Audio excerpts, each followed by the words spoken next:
Between them, Peter Julian and Joe Vutung spent a total of 38 days in hospital. And we've got them back together. Peter joins us live from Cheshire alongside his wife Carol, and Joe joins us live from Manchester along with his wife. You might be the four happiest people we've seen in this whole miserable crisis. So first of all, thank you for sprinkling a bit of hope, optimism and joy through our screens. Great to see you all. I can imagine, it's fantastic to see you all. I can imagine, you know, it's obviously pretty grim being in hospital. And, you know, both of you in obviously a serious condition. And it's been a terrible, terrible time. However, how wonderful that you formed a bond, which I wonder, Peter, whether that bond, when you meet across a hospital ward, both recovering from this awful virus, whether that bond partly gets you through. Oh, it absolutely did that. Joe emanates this sort of calm wisdom. I emanate raging lunacy. So having someone to balance me out is fantastic. I heard him talk to his family and his brother in LA and his legion of friends, and that just lifted you. And the best bit was we were very low on positive stories, and seeing his beautiful wife and beautiful children pick him up on, I think it was Friday, wasn't it, Joe? Yeah. We loaded his daughter up with 12 Oreo donuts before she went. And seeing him leave was just one of the most positive, uplifting experiences of my life. Let me ask you, Peter, I mean, anyone who gets this and gets hospitalised, you know, we're all aware of what that can lead to. Many people are dying. You must have had, I guess, a moment or moments where you thought, am I going to come through this? Oh, listen, I mean, I don't think, first of all, Piers, I don't think people do know what this is. I did loads of research and didn't know what it was. I thought respiratory disease was asthma or something. To answer your question, yeah, absolutely. I mean, when once I was awake and off the ventilator in intensive care, I didn't really think I was going to make it because the evidence around my eyes was that I wouldn't. So that was clear. Once we got out the other side, I thought me and all the people in the ward with me, there's only 5 of us, we're all going to make it, and we just had to tick some boxes in terms of health, only to discover people were still not making it. Having Joe there, having another friend there going through the same thing, having my family and a legion of people wishing me well is what kept me going. And equally, there were times when I just wanted to give up and die, frankly. Well, you spent 17 days in hospital and 8 of them on a ventilator. Yeah, and 11 in intensive care, Susanna. Yeah. I mean, Joe, let's bring Joe in. Joe, it's clear that you helped each other here. You were both in a war and you were both in, you know, the equivalent of a trench, and you were coming under heavy bombardment from this virus and you were seeing people around you die. I mean, that's a terrifying experience. What were you feeling as you were going through this? My feeling was very horrible. As Pete just said, he felt that he couldn't make it because he was seeing people dying, same as myself.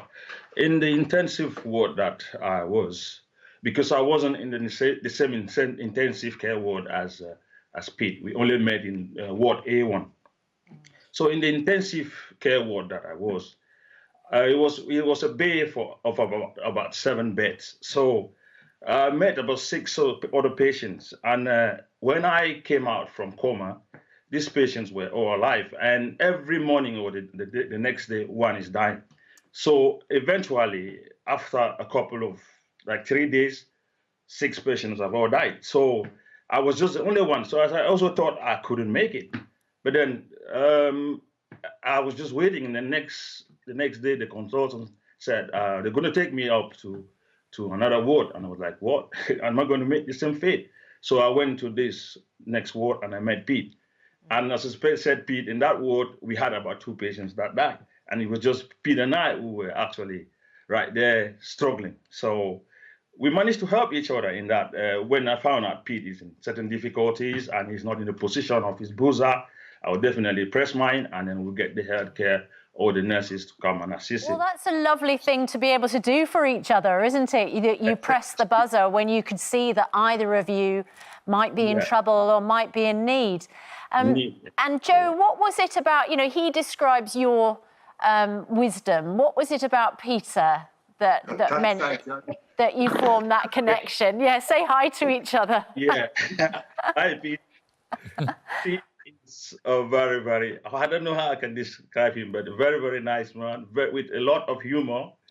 I don't think I had smiled after I woke up from my coma from 14 days. But when I met Pete and he said the first word to me, he brought smile and joy in my heart.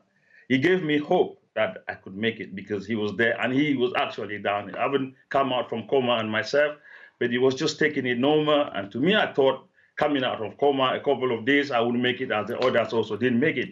But talking to Pete brought confidence to me and said, if he's on that side and he's very confident, I as well can make it. So I took that courage from Pete, to be honest. Well, you did an amazing thing for each other. And of course, there were two other people that we can see who were at home not knowing what the hell was going on. Couldn't go into the hospital. Probably fearing the worst. Carol, let me bring in you first here.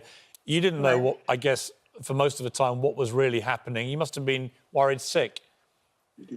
Very worried. I mean, the hospital were good in giving updates, but I was asked that I could just ring once a day to speak to somebody, which was just such a long wait to speak to anybody. But when you did speak to somebody, they did give you information. But basically, he was still on a ventilator, really poorly. So it was exceptionally worrying. And Jackie, you can't go in and visit as you would normally with a normal illness.